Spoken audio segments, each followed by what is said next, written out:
Olá a todos, aqui é a professora Jéssica, tudo bem com vocês? E nesse vídeo eu trago o resumo do livro Ensino de Geografia das autoras Sônia Castelar e Jerusa Vilhena para o processo seletivo simplificado para os professores dos anos iniciais aqui do estado de São Paulo. Antes de mais nada, se você é novo ou nova aqui no canal, inscreva-se, deixe seu like e compartilhe o vídeo para o conhecimento chegar a mais pessoas. Eu vou deixar aqui na descrição do vídeo o link para download gratuito do material que será apresentado. Esse livro, Ensino de Geografia, vai tratar de como a gente vai ministrar aulas nos anos iniciais do ensino fundamental, aqui no ensino de geografia. Portanto, o livro trata da metodologia do ensino de geografia, tem como objetivo propor situações de aprendizagem que superem o senso comum que ainda pendura no ensino de geografia. Portanto, geografia fica apenas no campo dos mapas, de decorar países, capitais, será que é só isso?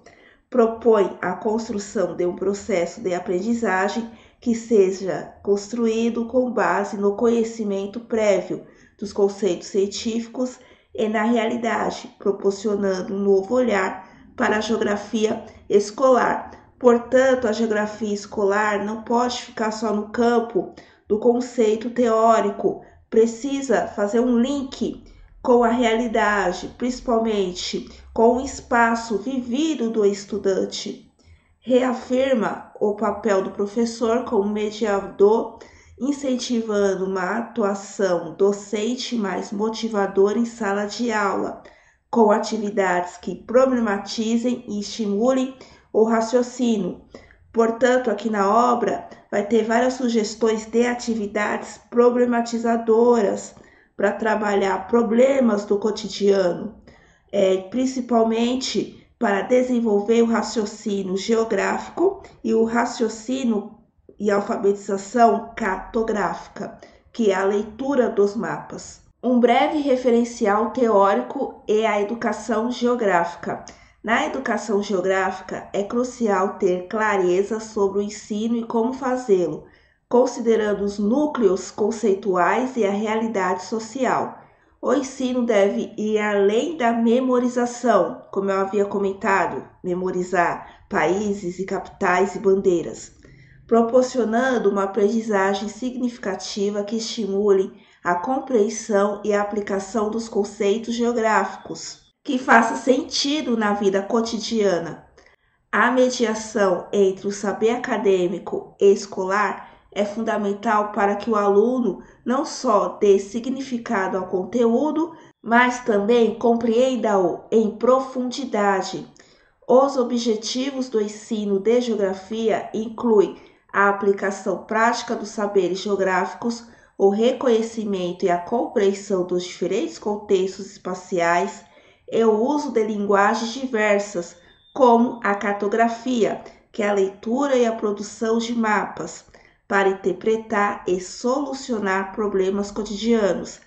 A educação geográfica também contribui para que os alunos reconheçam as interações sociais e culturais, além de desenvolver o raciocínio geográfico para entender os espaços em diferentes escalas, seja local como também global, e ter um senso crítico da realidade vivida. A linguagem e a representação cartográfica. Alfabetizar é ensinar a ler. Em geografia, significa condições para que a criança leia o espaço vivido, utilizando a cartografia como linguagem para que haja letramento geográfico. Essa parte aqui do livro é muito importante e pode cair na sua prova. Lá em língua portuguesa, a gente fala que alfabetizar é a decodificação e o letramento é o uso social da leitura e da escrita. É a mesma coisa aqui em geografia. Alfabetizar é decifrar os símbolos, escalas, índice do mapa, e o letramento é ter a interpretação daquilo que o mapa quer passar. No processo de apropriação da leitura e escrita, a maioria das crianças faz distinção entre um texto e um desenho, indicando que esse serve para olhar e aquele para ler. Em geografia, leitura que se faz do mundo ou dos mapas e das imagens tem a mesma finalidade, para olhar e para ler, para fazer a observação e análise da paisagem, por exemplo. Na geografia escolar, o estudo dos fenômenos podem ser mais interessantes para o aluno alfabetizado ou letrado a partir da linguagem cartográfica. A apropriação conceitual se dá no momento em que o aluno não só identifica o fenômeno do mapa, mas consegue interpretá-lo e utilizá-lo no cotidiano. Isso é o letramento, saber utilizar o mapa no seu cotidiano. Para educar os alunos a fim de que tenham compreensão das noções cartográficas, consideramos que os seus desenhos são o ponto de partida para explorar o conhecimento que tem da realidade e dos fenômenos que querem representar. Como eles ainda não são alfabetizados, a gente utiliza muito desenho. Por exemplo, faz o desenho do caminho da sua casa para a escola, da sua casa para o parque que tem próximo da praça e assim por diante. E aos poucos eles vão entender que fazendo desenho, caminho, eu posso fazer o mapa e a gente vai aumentando o grau de dificuldade. Esses desenhos são considerados representações gráficas ou mapas mentais elaborados a partir da memória, não havendo necessidade de utilizar as convenções cartográficas, como escala ou como também coordenadas geográficas. A cartografia escolar ainda é entendida como uma técnica e um conjunto de conteúdos. É fundamental entendê-la como uma linguagem e também como uma metodologia na educação geográfica. É fundamental iniciarmos o processo de letramento em educação geográfica a partir das noções cartográficas, com destaque para o alfabeto cartográfico e a legenda, desde as séries iniciais do ensino fundamental, que daqui a pouco eu vou mostrar uma parte aqui do livro sobre esse alfabeto cartográfico e a legenda. A apropriação dos códigos necessários para ler o mapa é o equivalente aos códigos de linguagem, gramática necessários para aprender a ler e a escrever. Desde a educação infantil, a criança tiver acesso aos procedimentos e aos códigos relativos à linguagem cartográfica, ela vai ampliar sua capacidade cognitiva de leitura de mapas e dessa maneira o mapa fará parte das análises cotidianas, como o uso de formas geométricas, linhas, que eu vou mostrar daqui a pouco. Uma possibilidade ao atuar em sala de aula é o fato de os alunos descobrirem aos poucos que os signos são distintos das coisas, ou seja, há relações entre significado e significante. O realismo nominal é superado quando não há mais confusão entre o significado e o significante. O significado é o símbolo, por exemplo, uma forma geométrica para representar o significante. E a legenda será compreendida porque traduz os signos utilizados para designar os fenômenos, lugares e objetos da realidade. A mesma coisa na alfabetização da língua portuguesa. Eu penso a palavra bola. Eu imagino a imagem da bola na minha cabeça, mas eu represento pela palavra bola, que são conjuntos de letras que vai formar a palavra bola. Então, é mais ou menos assim que a gente vai pensar a linguagem cartográfica e a questão do significado, que é o símbolo, e o significante, o que aquele símbolo significa lá no mapa. No caso da cartografia, o significante está relacionado com o que a criança desenha e o significado que ela pensa, que foi o exemplo que eu acabei de dar. Exemplo de realismo nominal, palavra boi e aranha. Quando criança ainda está no estágio em que confunde o nome com o objeto, então quando ela está aprendendo a escrever, por exemplo, peço para ela escrever elefante, ela coloca um monte de letras, porque ela acha que a palavra elefante é grande igual o animal. Ela faz essa associação. Então, ela ainda não superou o realismo nominal. Essa não superação deverá ser considerada no processo de aprendizagem, pois o nível do desafio proposto deverá estar adequado. Na cartografia, as cores e outros signos criam condições para identificar símbolos que representam fenômenos geográficos e organizar legendas. É imprescindível que a criança desenvolva a capacidade de ler o mundo e o raciocínio geográfico, para que possa também ler e elaborar mapas. Aqui eu trouxe um trecho do livro no qual vai mostrar os símbolos compostos em uma legenda aqui na linguagem cartográfica.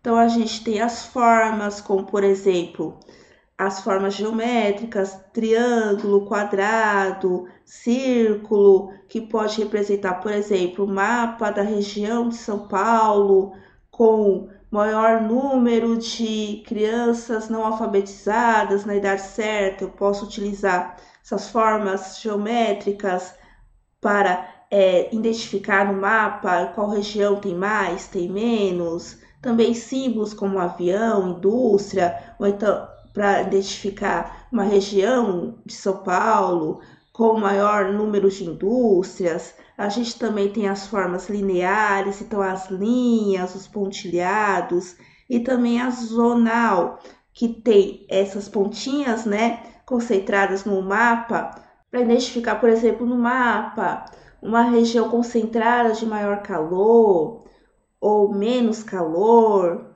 Então, a gente vai utilizar esses símbolos no índice para identificar algumas informações que queremos saber no mapa.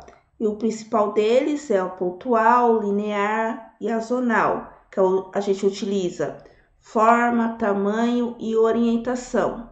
Então, tem os símbolos, né, as formas geométricas, desenhos, a linear, as linhas, e a zonal, que ela é mais concentrada. A gente também vai utilizar a cor, que vai dar valor, e granulação, que vai ser essas variações simbólicas, tanto na pontual, linear e zonal, para identificar mais especificamente aquilo no mapa.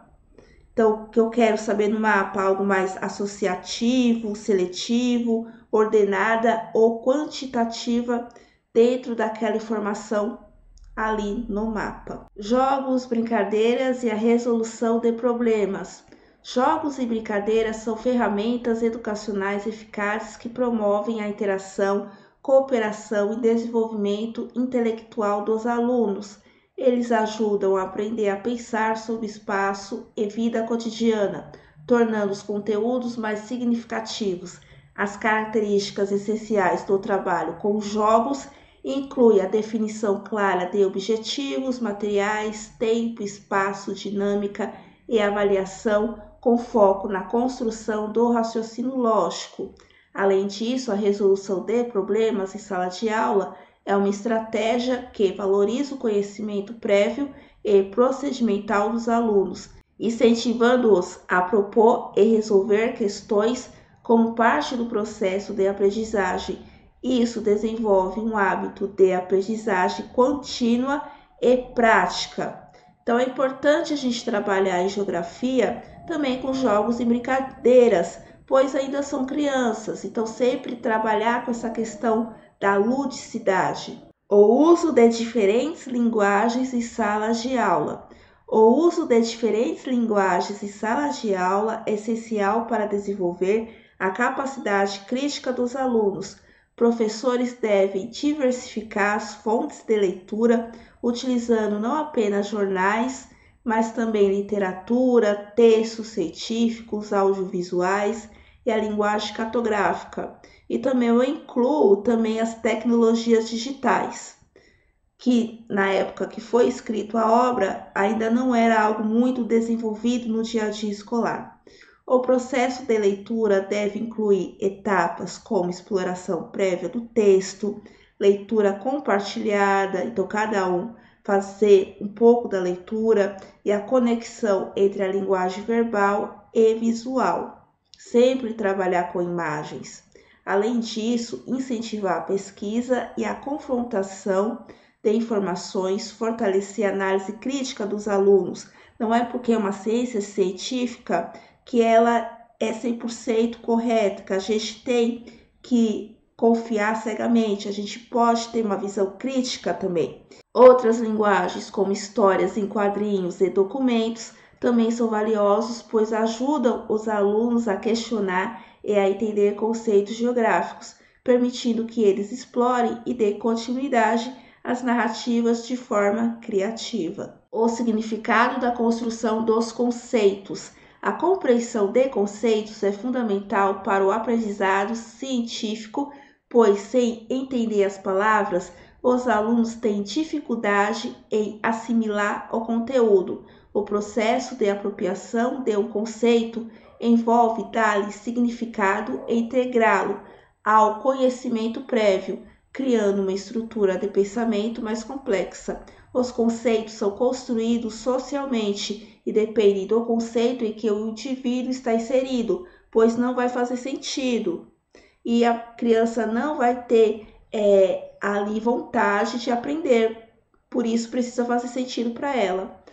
Uma aula deve ser dialogada e aberta, partindo das referências dos alunos para explicar os conceitos científicos. A escola desempenha um papel crucial na transformação dos conceitos, auxiliando os alunos a reconhecer as palavras e símbolos, compreendendo os fenômenos de forma significativa.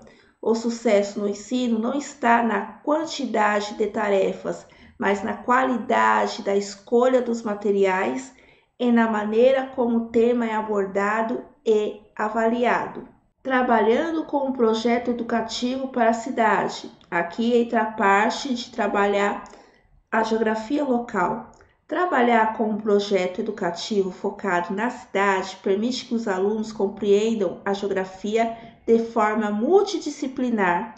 Então, a gente vai trabalhar também com outras ciências, integrando ciência e experiência pessoal. Estudar a ciência vai além de descrever a paisagem. É necessário entender suas diversas dimensões, incluindo aspectos físicos, econômicos e de planejamento urbano. Esse enfoque ajuda os alunos a refletir sobre padrões de segregação e a gestão de recursos naturais, fortalecendo o sentido de pertencimento. Então, a primeira coisa em geografia, nos anos iniciais, é que o estudante entenda que ele é um sujeito em seu local.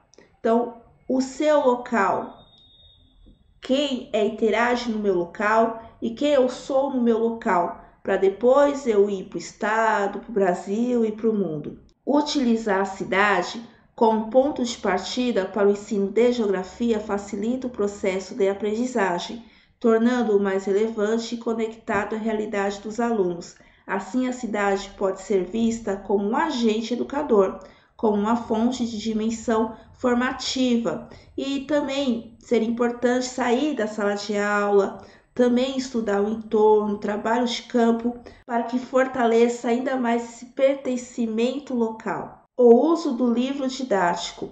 Aqui a gente entra numa crítica das autoras. O livro didático permanece como suporte fundamental no ensino, mas não deve ser tratado como um fim em si mesmo. Seu papel é ser um ponto de apoio que permite ao professor ampliar os conteúdos com outros contextos e atividades, evitando que ele se torne o foco principal da aula. Muitos professores acabam utilizando apenas o livro didático ou a apostila e não trazem outros materiais na sala de aula, empobrecendo o ensino de geografia. Então, o livro didático é muito importante, mas a gente não pode ficar apenas nele. Para usar o livro didático de forma eficaz, é essencial que o professor compreenda os objetivos pedagógicos das unidades e capítulos, tornando os conteúdos mais significativos e conectados à vida cotidiana. O uso inadequado do livro, focado apenas na memorização, limita o potencial de aprofundamento e ampliação dos conhecimentos dos alunos. Então, eu vou trabalhar o livro didático. Por exemplo, eu vou trabalhar a urbanização da cidade de São Paulo. Além do livro, eu posso trazer imagens que não estão no livro, pequenos documentários, vídeos, levar os alunos para trabalho de campo. Então, trazer outros mapas que não estão no livro. Então, eu posso dar um up no livro didático. Então, não é, agora a partir de hoje eu não vou usar mais o livro, mas eu posso usar o livro, mas com outros suportes pedagógicos. Então, incrementar o uso do livro didático no ensino de geografia. E chegando aqui na parte final do livro, um pequeno comentário sobre a avaliação da aprendizagem. A avaliação da aprendizagem não deve ser vista apenas como uma medida de resultados eficazes, mas como uma ferramenta para entender o processo de aprendizagem e o conteúdo ensinado. Ela deve ser contínua e permitindo que o professor identifique e diagnostique problemas ao longo do processo educativo e não apenas durante as provas. Então, a avaliação é como se fosse um médico. O médico não faz exames para descobrir se você está doente ou não e a partir dali traçar um tratamento para combater a doença. É a mesma coisa a avaliação. O aluno não está aprendendo, é por meio da avaliação que eu vou descobrir o que ele não está aprendendo e traçar estratégias para ele aprender. Isso não pode ser apenas no final do bimestre ou do semestre. Isso precisa ser ao longo de todo o ano letivo. A avaliação deve ser usada para refletir sobre o caminho educacional, ajustando as práticas conforme necessário. É essencial reconsiderar os métodos de avaliação para garantir que os alunos possam articular o conhecimento teórico e prático e que os desafios enfrentados no processo de ensino sejam abordados de forma eficaz. Então, aqui a gente fecha o resumo do livro Ensino de Geografia, aqui para os anos iniciais, principalmente envolvendo a questão da alfabetização e letramento cartográfico. E para fechar aqui o vídeo, só relembrando, nessa reta final, que a prova agora será no próximo domingo, dia 25 de agosto, eu tenho as minhas apostilas aqui para os professores dos anos iniciais. Eu tenho a minha apostila completa com um resumo de todos os conteúdos que estão sendo cobrados aí no edital, valor R$20. Talvez não dê tempo de ler tudo, mas você pode focar nas questões que você tem mais dificuldade. E eu também tenho a minha apostila com 96 questões para você ou fazer a sua revisão nessa reta final, ou você que não estudou nada, ter ali o conhecimento dos principais pontos de cada autor ou aí publicação institucional. Essa apostila de 96 questões custa apenas R$15. Vai ficar tanto na descrição do vídeo como também no comentário fixo os links lá do site da Hotmart para você adquirir. E como a gente está na reta final, eu aconselho não comprar no boleto bancário, porque boleto bancário demora até 3 dias úteis para liberar o material lá na Hotmart.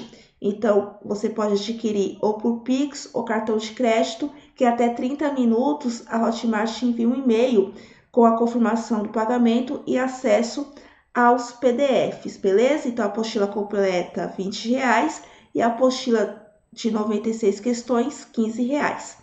Bom, eu espero ter ajudado. Até a próxima. Tchau!